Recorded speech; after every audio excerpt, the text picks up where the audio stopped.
Good evening, everyone. My name is Liza Marisabangir Balasa, together with my group mates, and we will continue our group report about Stephen Covey's 7 Habits. And I will be discussing the third habit, which is put things first, o unahin ang mahalagang bagay. Ito ay isang paraan sa pagsasabuhay ng disiplina at tamang pamamahala sa ating oras at layunin.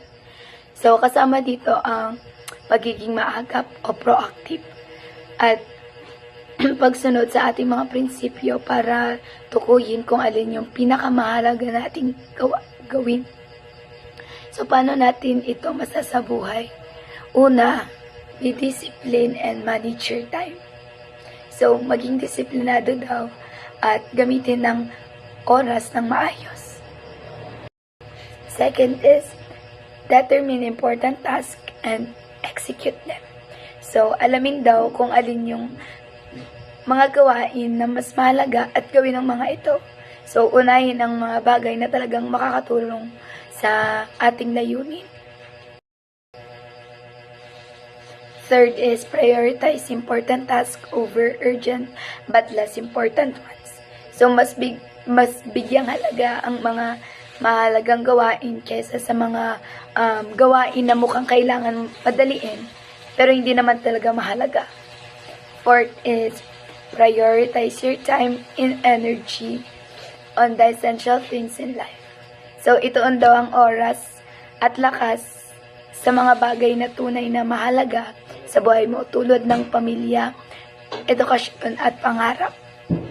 And lastly, learn to say no to less important things. So, matuto daw tayong tumanggi sa mga bagay na hindi gaano mahalaga upang may tuon ng pansin sa mas makabulahang mga gawain. My name is Cecil Mahaba and I will present the urgent versus important tasks. So, urgent, ito yung mga bagay na taksa kailangan gawin agad-agad. Kung hindi mo ito gagawin agad, is magkakaroon ka ng problema o consequence. Kadalasan, ito yung mga bagay na may deadline, kagaya sa activity. Kailangan may pasa agad natin ito kasi may deadline. Then, yung important task, ito naman yung mga bagay na taksa importante sa long-term goals mo na hindi sila laging urgent, pero may malaking impact sila sa buhay o sa team mo kapag natapos mo na agad ito ng maayos. Then, ang quadrant 1, ito yung urgent at important. Ito yung mga gawain na kailangan mong unahin kasi may deadline nga o consequence kapag hindi mo ito agad natapos. Sila yung mga parang nape-pressure tayo sa gawain kasi ito yung may deadline. Then, yung urgent 2 is not urgent pero important. So, kahit hindi kailangan gawin agad ito yung mga bagay na makakatulong sa pagunlad ng sarili mo o sa team. Sa loob ng long run, mahalaga silang gawin kahit walang deadline. Kasi sila yung mga magbibigay ng stability at growth. Urgent 3. Quadrant 3 pala. Urgent pero not important. So, minsan kailangan mong i-handle ang mga ito pero hindi talaga sila critical sa goals mo. Madalas nakakagulo lang sila sa mga schedule, sa mga bagay-bagay mo. Kaya kailangan mo matutunang i-manage o iwasan agad. Urgent 4. Not urgent at not important. Ito yung mga bagay na gawain na kadalasang time waster lang, hindi sila yung nakakatulong sa goals mo. Kaya mas maganda kung iiwasan mo sila o gagawin mo lang sila kapag may extra kang time.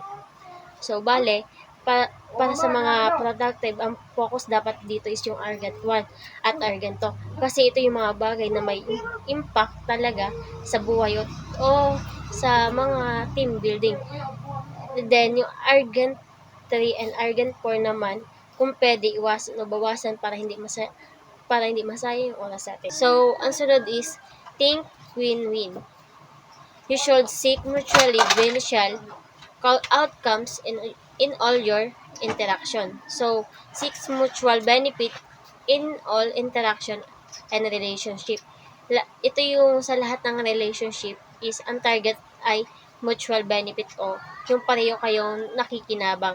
Then, ang third is look for solution and benefit all part parties involved.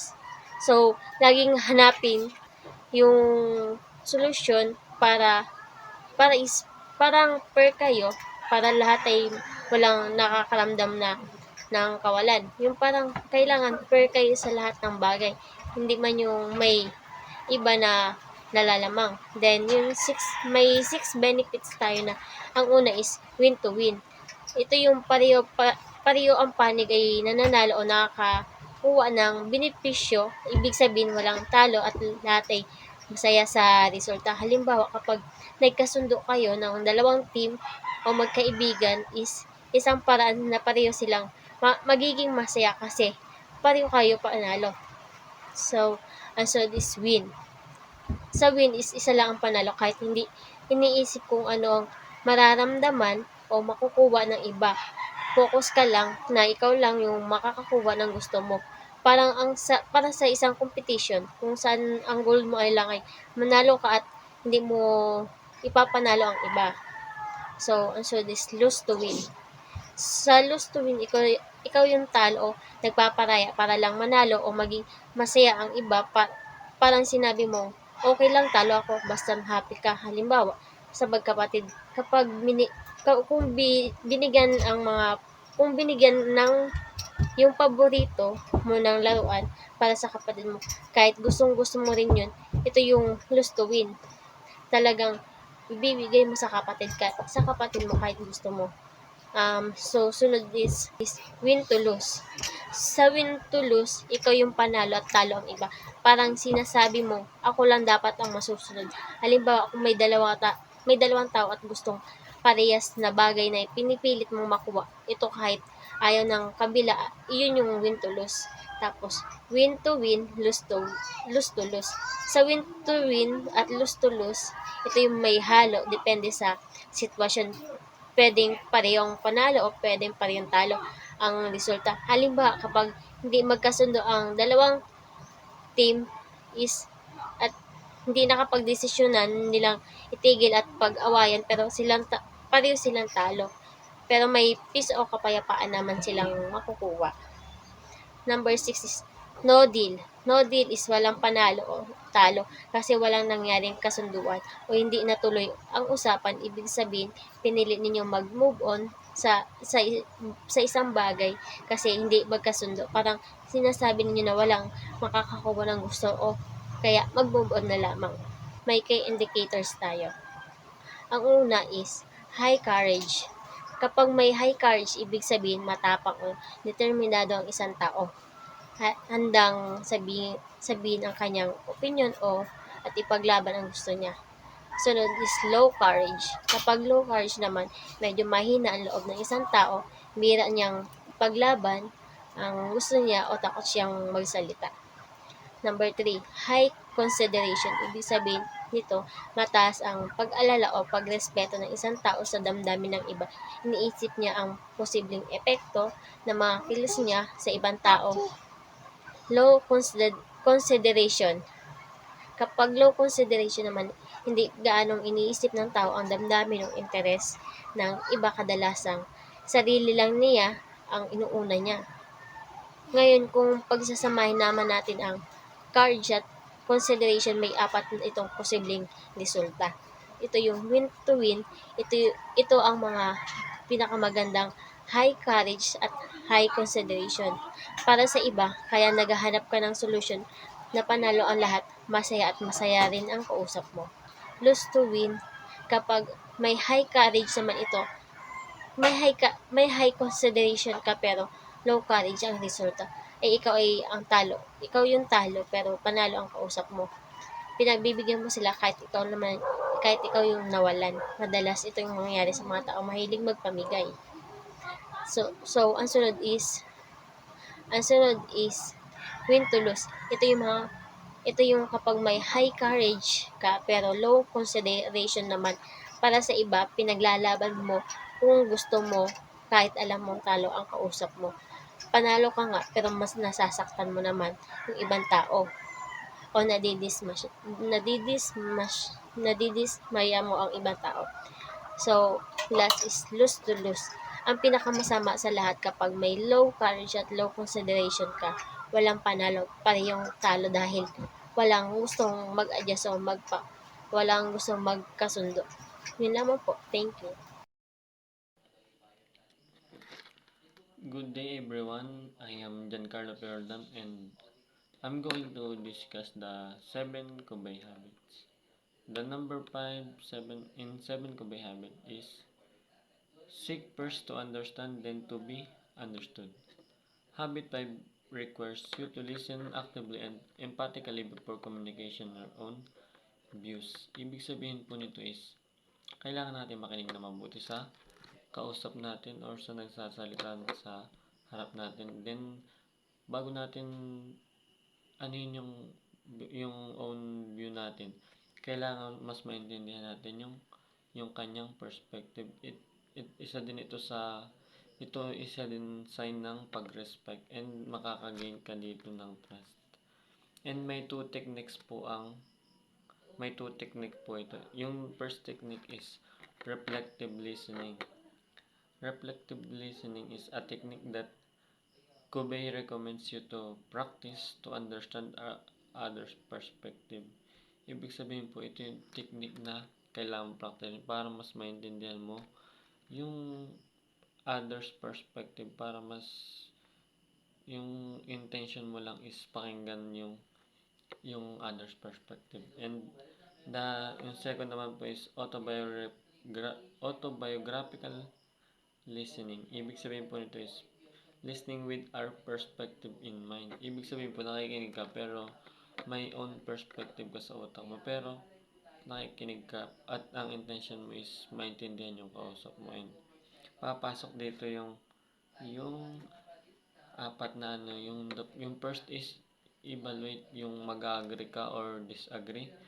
Yung second naman is yung probe. Ibig sabihin magtatanong ka based sa perspective mo. And next po yung interpret, yung advice magbibigay ka ng advice based on your own experience. And next po yung interpret, ibig sabihin po determine mo yung motives and behavior po ng kausap mo based on your motives and behavior. And next naman po is yung synergize. Ibig sabihin po is synergize habit emphasize the power of collaboration. Ibig sabihin po, pag sinabi natin yung power of collaboration, ibig sabihin makikipag-collaborate ko po sa iba. Kasi example po is may magagawa kapag mag-isa ka, pero mas magiging maganda yung outcome kung may katulong kang gumawa. And dito na po papasok yung limang the first po is yung value differences. Ibig sabihin, ibabalyo mo po yung difference nila, yung may uniqueness sila, may own skill sila, may mga kaya silang gawin na hindi mo kayang gawin, and may kaya kang gawin na hindi nila kayang gawin. And yung isa po is listen to understand.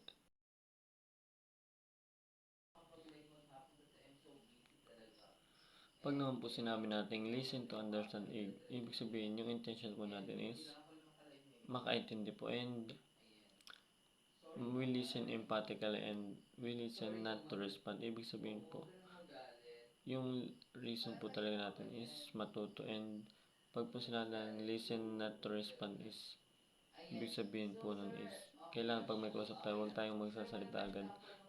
Ito din po yung nagiging way para makagain tayo ng trust and mas mabigyan po nila yung pinakang 100% nilang talaga pa sa isang activity. And next naman po is create a third alternative.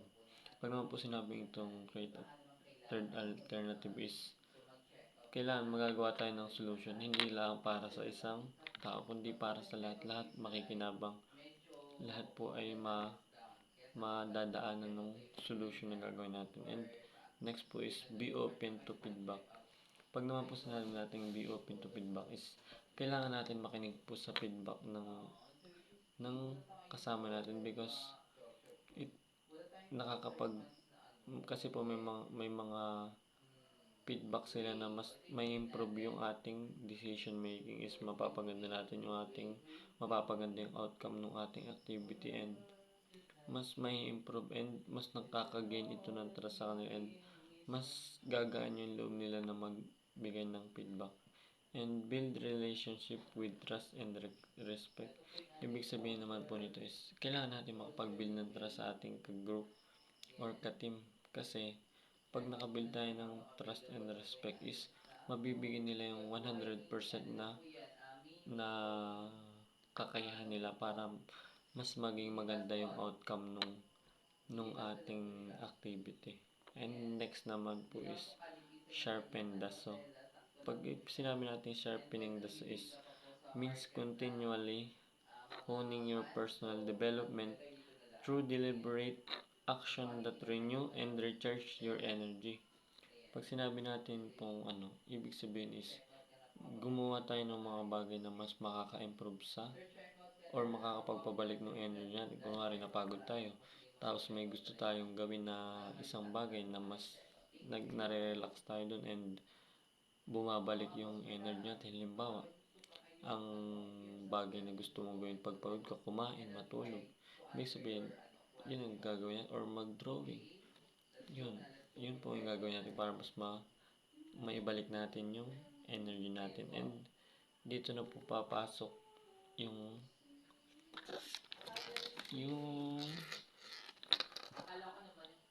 apat na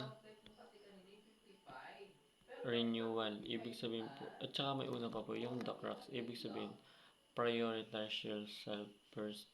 Ibig sabihin, i-prioritize po natin yung sarili natin, because paano tayo makakatulong sa iba kung yung sarili natin is mahina rin, hindi natin matulungan.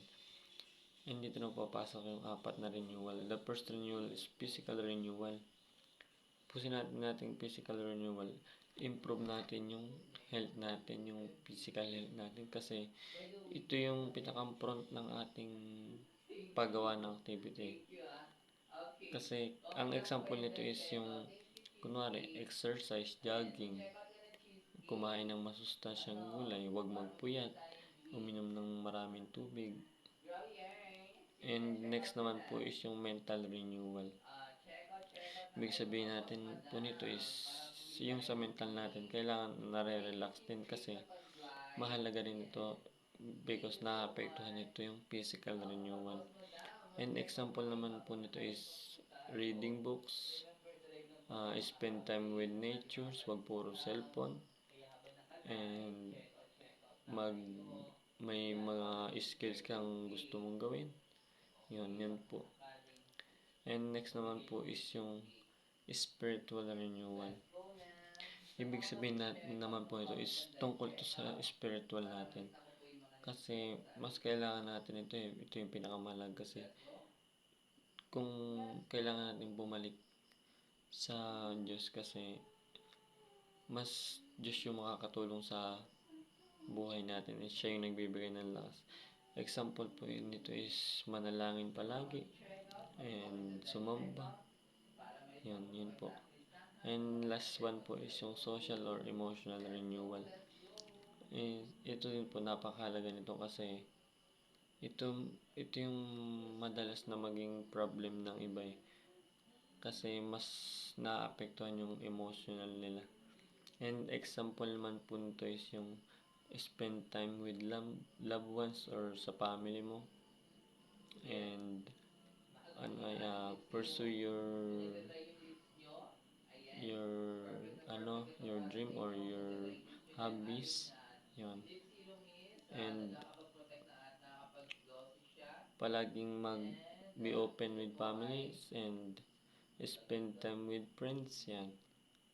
Yun po yung mga example. And that's all of my report po, ma'am, and thank you po. Good day, everyone. Today I will discuss about the develop and manage a team. Ang pagbuo at pagmamahala ng isang team ay nangangailangan ng strategic approach upang mapaglago at mapagtibay ang pagtitiwala at pagtutulungan ng isang team. and positive cultures. Narito ang paraan upang mapaunlad ang isang team. First is identify team strength and growth areas. Assess skills and dynamics. Alamin ang mga kasanayan at katangian ng bawat member ng isang team. Makakatulong ito sa pagpili ng mga activity na naangkop sa mga members kung ano ang kanilang mga lakas at kahinaan.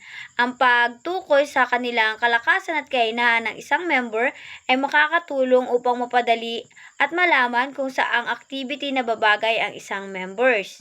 Tailor activity. Pumili ng mga activity na hindi lamang nakakaaliw, kundi nagbibigay husay at nakakakuha din ng mga kasanayan tulad ng pakikipagkomunikasyon, pag-solve ng mga problema at kung paano mamuno sa isang team. Second, set, share, vision, and objectives. Define purpose and expectation. Ibigay ang malinaw na layunin or goal ng isang team building tulad ng pagpapabuti ng komunikasyon or pagbuo ng tiwala sa isa't isa upang ma-improve din ang kakayahan sa pagdating sa problem solving. Align activity with goals. Siguraduhin ang mga aktibidad ay tumutugma sa mga layunin ng isang team building upang maging maayos at successful. Third is promote inclusivity and engagement. Design inclusive activities. Pumili ng mga aktibidad na maaaring salihan ng lahat anuman ang kanilang background or personalidad. This builds a sense of belongingness and respect within the team. Encourage activity and participation. Suportahan ang mga member na lumabas sa kanilang comfort zone upang mapagkaroon ng activity participation ang bawat isa. Fourth is foster collaboration and trust.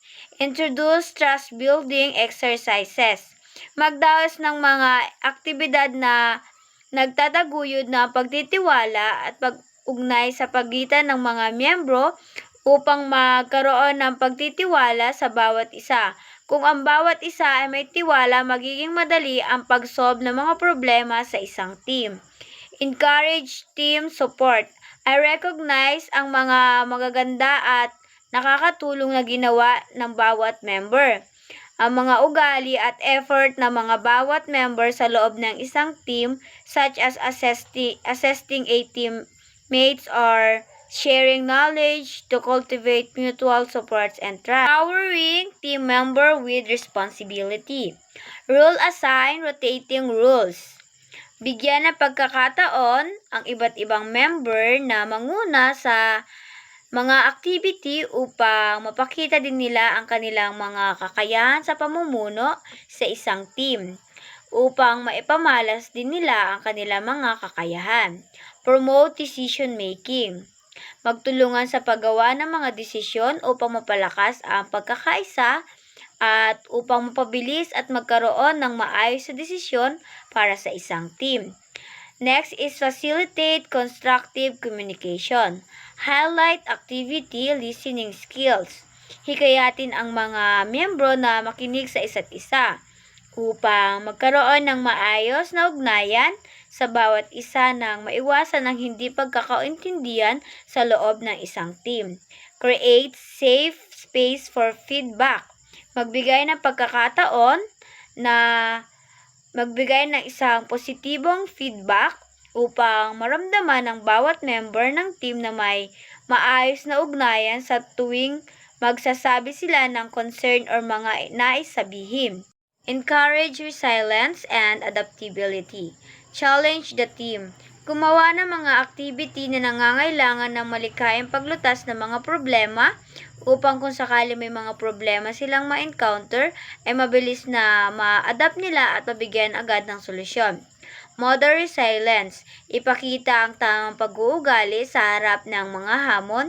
Ipakita sa bawat member ang dapat gawin kung sakaling may mga problema or challenges na makakaharap. Dapat maging kalmado upang makapag-isip ng maayos at tamang desisyon. 8 is provide space for reflection and growth. Hold debrief session. Mahalaga din pag-usapan ang mga natutunan pagkatapos ng bawat activity where the team can reflect on lesson learned, strength and areas for improvement, and reinforcing the purpose of the activity. Set goal for future growth. Gumawa ng mga layunin base sa mga natutunan, mahalagang obserbahan din nila ang mga goals based sa mga nakita nila pagtapos ng activity. Dahil alam nila kung ano ang dapat gagawin upang maging successful ang isang team. Celebrate wins and milestones. Recognize effort and achievements. Mahalagang ipagdiwang ang mga tagumpay ng isang team at individual upang mas lalong pagbutihin ng bawat member ang kanilang ginagawa dahil nare-recognize ang kanilang effort para sa team. 10 is seek and implement feedback. Encourage honest feedback. Alamin kung ano ang naging epektibo at mga maaari makabuti para sa bawat member ng isang team upang mabigyan ng halaga ang bawat opinyon ng bawat isa. Refine future session. Gamitin ang mga feedback upang mapabuti ang mga susunod na team building session upang malaman kung ano ang dapat gagawin sa sunod na activity or sa sunod na team building. Narito naman ang mga halimbawa ng activity. Escape room challenges. Nagpapalakas sa pakikipagtulungan sa paglutas ng problema. Rule switch exercise. Nagbibigay daan sa mga miyembro na mararanasan ang tungkulin ng iba. Brainstorming session. Nagpapasigla ng pagkamalikain at makabagong pag-iisip. Goal setting workshop. Tumutulong sa team na tukuyin ang kanilang mga layunin. Good afternoon everyone, I am Wednesday Office and this afternoon I will be discussing about establishing a team identity.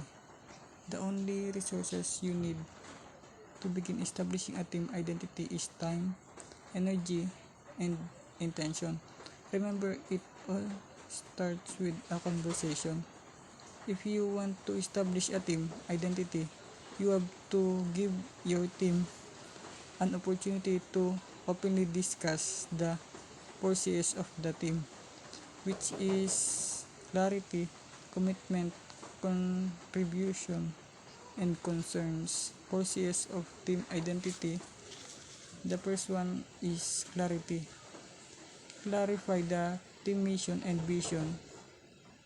If you do not have a team mission and vision, have your team collaborate and create team. B. Specific for project, clarifying the goals, timeline, etc. that the team need to be function. C. Also clarify each team member's level of authority in relation to individual's project. Bali dito is kailangan ng isang team na makipagtulungan and makipag-collab sa kapwa niya member. Kung wala namang pang nabubuong team vision or vision, maaari silang gumawa ng sarili din nilang vision and vision. The second one naman is commitment. A. Identify the commitment level of your team member. B. Encourage commitment, showing your own. Tell your team why it is important to you and the team as whole. C. Have each team member answer this question. Why is this team or project important to you? And what do you hope to gain as a member of this team? Bale dito is dapat naman is i-encourage mo yung team which is na tumulong. Tapos dito is kailangan mo ring malaman kung ano o gusto ba ng mga team mo yung pamamalakad mo sa iyong mga kagrupo, or dapat binibigyan mo rin sila ng pagkakataong umili o mag-suggest ng kanilang mga gusto and want. Dito rin para malaman mo sa iyong team kung ano yung strength and weakness nila sa kanilang sarili. Yun lang po. Thank you. Good morning. Establishing a team identity. Contribution. Determine the struggle and weaknesses of your team. Number 2. Have your team member each answer this question. What specific skills, knowledge, and expertise do you bring to this team or this project? What do you think your role is on this team or project? Rather than immediately delegating tasks, let your team suggest assignment based on their potential contribution. And this is the concern. Make sure that you give your team members an opportunity to voice their concern, comments, or questions. This is time to ask the following question. 2. Do you have any concern? What about working on the team, the current project, or the team itself? And lastly, what could we as a team improve on? Right. Thank you. Good day, ma'am. My name is Malbert L. Benson. I'm here to report to you the key in managing people. So, managing people during team building activities is about fostering a supportive, inclusive, and goal-oriented environment and encourage that everyone to contribute, connect, and grow. Here are the key principles to manage people effectively during team building. Number 1 is establish clear purpose and expectations. So, define goals. Ensure everyone understands the purpose of team building activity, whether it's enhance trust, improve communication, or simply have fun together. Clear goals make people more receptive to this activity. So, tinutukoy po nito yung tukuyin ang layunin at ipinipaliwanag sa lahat kung ano yung pakay ng team building. Halimbawa, upang mapalakas ang tiwala at mapabuti ang komunikasyon o magbigay ng kasiyahan kapag malinaw ang layunin. So, mas bukas ang mga miyembro sa mga ganitong aktibidad. Set ground rules. Outline expectation for participation, respect, and communication. To create a respectful and focused environment, this helps people feel safe and valued, encouraging them to engage fully. So, magtakda ng mga panuntunan. So, ilatag ang inaasahan tulad ng aktibong pakikilahok, paggalang at maayos na komunikasyon. Ginagawa nitong ligtas ang kapaligiran para sa lahat at hinakayat ang mga taon maging aktibo sa pakikipagpalahok. So, kailangan ng respeto sa bawat isa at maging masaya upang gumawa ng mga itong responsibilidad sa mga bawat team o members. Number 2 naman po ay foster open and respectful communication. So, encourage active listening, teach and model active listening where each team member genuinely listen to other without interrupting. This builds mutual respect and opens to the door effectively collaboration. So, sa Tagalog po, hinihikayat po yung aktibong pakikinig. So, tinuturuan po ang bawat isa na seryosong makinig nang hindi nag-iistorbo at ito'y nagpapakita ng respeto at tumutulong sa epektibong pagtutulungan. So, promote constructive feedback. So, ito po ay encourage team members to provide feedback in a constructive solution-oriented way. This sets a positive tone for growth learning throughout the team building experience. So, ito po ay bigyang konstruktibong feedback po. So, hinihikayat po nito ang pagbibigay ng feedback na nakakatulong sa positibo at pinapubuti nito ang pagkatuto at pag-unlad ng grupo. Kung may feedback ang bawat isa, magiging successful ang goal nila, kaya mahalaga ang coordination at opinion ng bawat isa po o ng bawat team members po. Number 3 is build trust and psychological safety. Create a safe space. Make it clear that team building activities are safe space for open expression where people can share ideas and make mistakes without fear or judgment. Psychological safety encourages creativity and risk-taking. So ito po ay gumagawa ng ligtas sa espasyo na kung saan siguraduhin ligtas ang bawat isa na makapagpahayag ng ideya at kapag sila may kakamali ay pwede may paliwanag po na walang takot. Nagbibigay po ito ng lakas ng loob para maging malikhain. Dito pumapasok yung bawal ang judgmental kasi lahat naman tayo ay nagkakamali. So wag natin tawanan o wag natin husguhan sila. Imbes na tawanin po natin sila, i-motivate po natin sila. encourage vulnerability. Leaders can model vulnerability by sharing their own experiences or challenges. This openness can make others feel comfortable sharing and defining them and bonds. So, hikayatin ang pagiging bukas. Maaring magbahagi ng mga leader sa kanilang karanasan o hamon na kanilang nakasalamuha sa kanilang buhay. So, dito pumapasok ang pag-build ng relationship ng bawat members. Sa leader pa lang sa pag-share ng mga experiences, nagkakaroon ng magandang impluensya sa bawat members ito. So number 4 is adapt to individual and group needs. Understand different personalities, recognize that team members may have different comfort levels with certain activities. Be mindful for personalities. Introverts may prefer small groups activities while extroverts might enjoy more interactive exercise. So, inuunawain po ang iba't ibang mga personalidad. May mga miyembro kasi na mas komportable sa maliliit na grupo, habang iba naman ay nasisiyahan sa mas interaktibong gawain. So, be flexible. Adapt activities as needed. Allowing people to out of, if necessary, or modify activities to accommodate everyone. This shows respect for individual differences and makes the experience more inclusive. So, baguhin ang mga aktibidad na kung kinakailangan upang may sama ang lahat.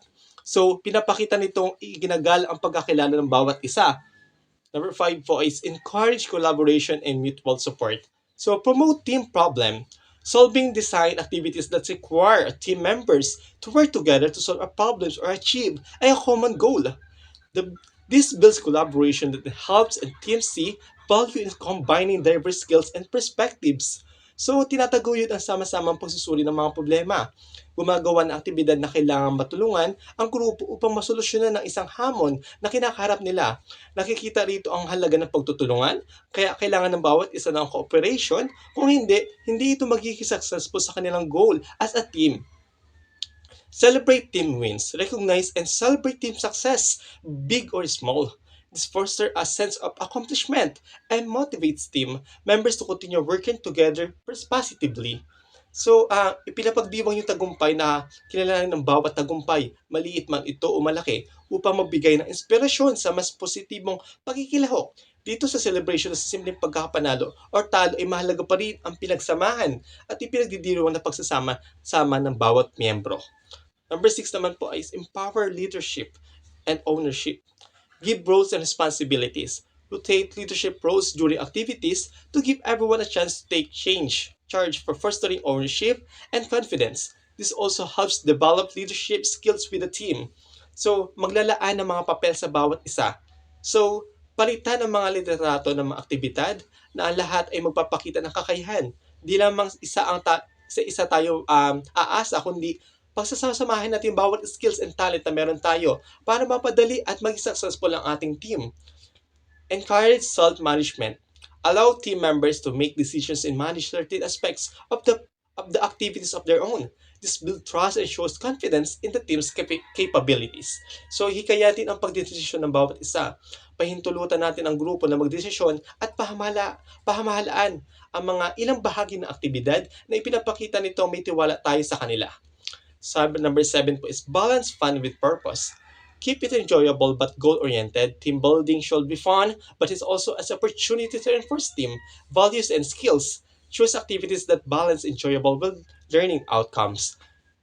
Ito po ay pinipili ng masaya at makabulang aktibidad or activity na siguraduhin ang mga gawain ay parehong nakakatuwa at nagbibigay ng aral sa lahat.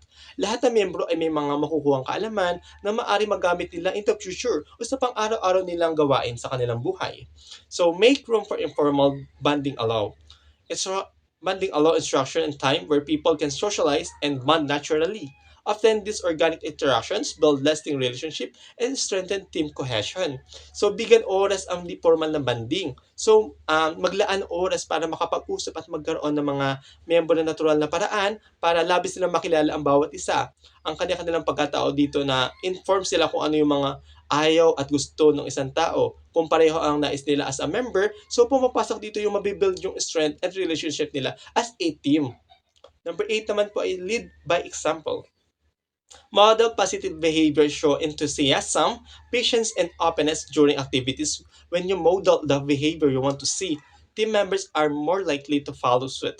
Maging halimbawa sa grupo, ipakita ang positibong ugali ng maging masigla, pasensyoso at bukas sa panahon at aktibidad, ang magandang halimbawa ay nahinikayat na gayahin ng iba, maging magandang pakisalamu at magandang halimbawa upang maganda din yung paraan ng pagrespeto ng bawat isa. Stay calm and solution-oriented during challenges and respond calmly with a conflict problem-solving mindset that shows the team and how to handle and encourage resilience. Panatilihin ang kalma na huwag magpanik sapagkat ito'y nakakatulong sa isang aktibidad. So huwag magpanik tayo kung ano man yung mangyayari na posibilidad sa ating kinakaharap na problema as a team. So reflect and learn. Debrief after each activity, reflect as a group on what went well, what could improve, and what everyone learned. These segments and lessons actively foster a culture of continuously improvement. So magbalik tanaw sa mga bawat aktibidad na pag-usapan kung ano yung mga nagtagumpay, kung ano yung maaaring pagbutihin. Dito ni-improve yung mga maling nagawa, at least may mga development na nangyayari sa bawat members. So dahil naniniwala, di ba tayo na learn from your mistakes. So matututo tayo sa mga bawat pagkakamali natin. So hindi natin pwedeng i-judge yun. Apply insights, takes feedback from these relationships and used to inform future team building activities. This shows that you're committed to making this exercise meaningful for everyone. Gamitin natin yung mga natutunan natin. Isama natin yung mga natutunan natin sa aktibidad, lalo na sa team building. So ito ay makabulhan na pagsama-samahin natin yung lakas ng loob, lahat tayo ng talent para mag-chance na maging successful yung ating team building. So number 10 is follow up reinforce lesson learned after team building. So activities remind the team or insights and lessons learned during the regular work. This helps to integrate the experience into daily interaction. So ipapaalala lang yung balik-aral na matutunan natin yung mga nagawa natin sa team building na dito magkakaroon ng major takeaways sila na magiging way para madala nila sa pang-araw-araw nilang gawain, yung mga natutunan sa team building, lalo-lalo na po yung mga basic knowledge po. Set long-term goals naman po is sa team building outcomes to set team goals that align with the group areas identified, providing a continuous path for improvement and development. So, magtakda ng mga pangmatagalang layunin, gumamit ng mga natutunan natin sa mga layunin magpalakas sa ating mga grupo at sa ating hinaharap. Gamit ang team building, ito ay magiging daan o susi para maging maayos ang development ng bawat isa at sa kanilang tataking buhay at meron sa hinaharap nila. Yun lamang po at maraming salamat po.